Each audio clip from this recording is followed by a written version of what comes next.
Affairs है Prashant one. Now recently China Israel में जो कर रहा है ये बहुत ही ज्यादा न्यूज में है। पहली बात तो मैं आपको ये बता दूं, पूरी दुनिया आज के समय फोकस कर रही है इजराइल पर।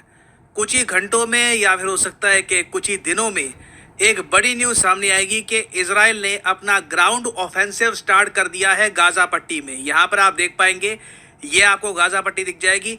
इजराइल की आर्मी ने गाजा पट्टी का नॉर्दर्न एरिया कंप्लीटली घेर लिया है और कभी भी बड़े स्केल पर इन्वेजन स्टार्ट हो जाएगी। बाय द वे, यूएस समेत कई कंट्रीज ने इजराइल को एडवाइस दी है कि गाजा के अंदर मत चले जाना, उसको ऑक्यूपाई करने की कोशिश मत करना, दिक्कत आ जाती है। क्योंकि जैसे आप सबको पता है, यूएस जैसी स्ट्रॉन्ग मिलिट्री पावर भी अफगानिस्तान में कितना स्ट्रगल कर रही थी। बेसिकली देखिए, एक दुश्मन की आर्मी को हराना अलग बात होती है, उस कंट्री में जाकर आप ऑक्यूपाई करो और लड़ो वहां के लोगों से, गुरिल्ला वॉरफेयर को झेलो और प्रॉब्लम्स होती हैं, वो सब हैंडल कर पाना बहुत ही मुश्किल होता है। और बताया जा रहा है कि 40,000 हमास के यहाँ पे जो मिलिटेंट्स हैं ये वेट कर रहे हैं इजरायली फोर्सेस का। तो बड़े स्केल पर वॉर हो सकती है नॉर्दर्न गाजा पे। ना इसी बीच क्या होता है कि चाइना बहुत ही अजीब सी स्टेटमेंट्स देता है इजराइल के बारे में। चाइना पहली बात तो ये कहता है कि अब जो इजराइल कर रहा है ना, ये सेल्फ डिफेंस के स्कोप में नहीं आता। जहां तक इजराइल बस एयर बॉम्बिंग कर रहा था या फिर जो हमास के आतंकवादी हैं उनको वापस भेज रहा था, वहां तक ठीक था।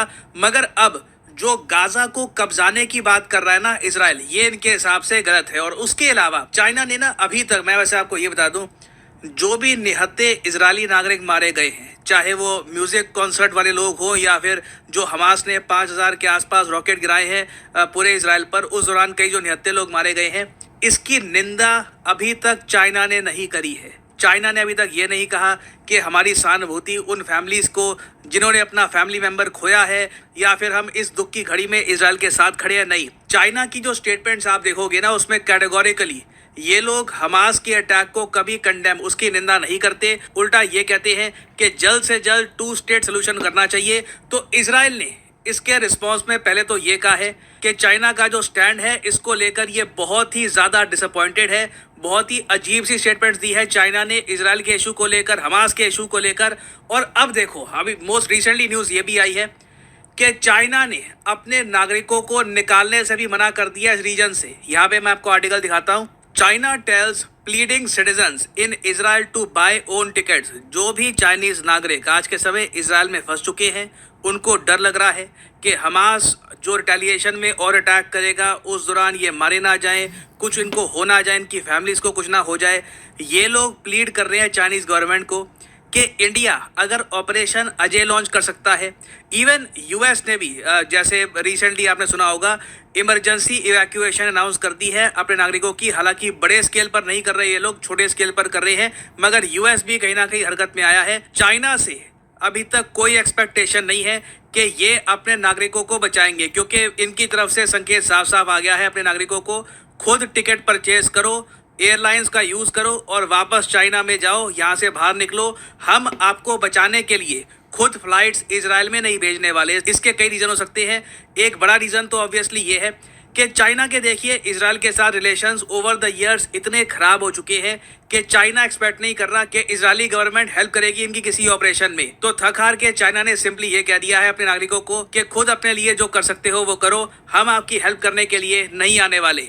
और अगर यहाँ पे आप ये सोच रहे हैं कि इजराइल चाइना के साथ कॉपरेशन सिर्फ इसलिए नहीं करेगा क्योंकि चाइना ने प्रॉपरली निंदा नहीं करी हमास के अटैक्स की, नहीं, वेल इसके बियॉन्ड भी मैं आपको अगर बताऊं तो हाल ही में जो हमास ने अटैक किया है ना इजराइल को, इसे in terms of Jio politics, दुनिया भर में आप देखोगे जो भी जियो पॉलिटिकल एनालिस्ट हैं वो ओपनली कह रहे हैं कि हमास का अटैक इजराइल पर एक बड़ी जियो पॉलिटिकल जीत है 3 देशों की, चाइना, रशिया और ईरान। क्योंकि देखिए, जो भी ये हो रहा है इजराइल में, इसके पीछे मेन रीज़न है आईमैक को रोकना। जो India middle east Europe economic corridor था, इसको रोकने के लिए ये सब किया गया है मोस्ट प्रॉब्ली। क्योंकि अब जैसे आप जानते हैं सऊदी अरेबिया ने अनऑफिशियल सोर्सेज से अनाउंस कर दिया है कि ये लोग अभी इजराइल से कोई बातचीत नहीं करेंगे। जो रिलेशंस नॉर्मलाइजेशन की बात चल रही थी कि इजराइल सऊदी अरेबिया आपस में बात करेंगे, एक रोड नेटवर्क बनेगा, रेल नेटवर्क बनेगा, ताकि आईमैक को और ज़्यादा स्ट्रॉन्ग किया जाए। अभी के लिए सारे प्लान्स मिट्टी में मिल चुके हैं, क्योंकि जो अभी इजराइल करेगा गाजा में उसकी वजह से सऊदी अरेबिया पर बहुत प्रेशर होगा इस्लामिक कंट्रीज का। सऊदी अरेबिया इजराइल के साथ एंगेज नहीं कर पाएगा। और अगर यहाँ पे आप सोच रहे हैं कि चाइना और रशिया का क्या बेनिफिट है आईमैक को तोड़ने में, देखिए बहुत ही सिंपल आंसर है इसका। आईमैक कॉरिडोर में चाइना रशिया दोनों को इग्नोर किया गया है। आईमैक कॉरिडोर बनाया ही गया था चाइना के बेल्ट एंड रोड इनिशिएटिव को तोड़ने के लिए। और रशिया का देखिए ये मानना है लॉन्ग टर्म में कि अगर इंडिया को जोड़ना है यूरोप से तो वो रशिया के थ्रू जोड़ा जाएगा, इस रूट से कि मुंबई से कार्गो निकलेगी, ईरान में जाएगा, उसके बाद जॉर्जिया के थ्रू रशिया से होते हुए यहाँ पे इस रास्ते से नॉर्थ साउथ कॉरिडोर का इस्तेमाल करके कार्गो इंडिया से यूरोप जाएगा, ना कि आईमैक का यूज़ करके। तो अभी के लिए मैं कहूँगा एक बड़ी जियोपॉलिटिकल जीत हुई है चाइना रशिया की, और बहुत ही जल्द आप देखेंगे, इस पर मैं बाद में अलग से वीडियो लेके आऊँगा, एक बहुत ही इम्पॉर्टेंट विजिट करेंगे व्लादिमीर पुतिन चाइना में। ये मुझे थोड़ा अजीब लगता है, पिछले कई सालों से लगातार इंडिया रशिया का जो समिट है ये पोस्टपोन होता गया है, पुतिन इंडिया एक बार आए भी नहीं, मगर चाइना ये जा रहे हैं और चाइना में शी जिनपिंग से ये मिलेंगे। Most probably Israel Hamas war से रिलेटेड स्टेटमेंट्स यहाँ पर दी जाएंगी और इजराइल पर प्रेशर बनाया जाएगा कि इजराइल गाजा में कोई बड़ा ऑपरेशन ना कर दे या फिर ऑक्यूपाई करके ना बैठ जाए।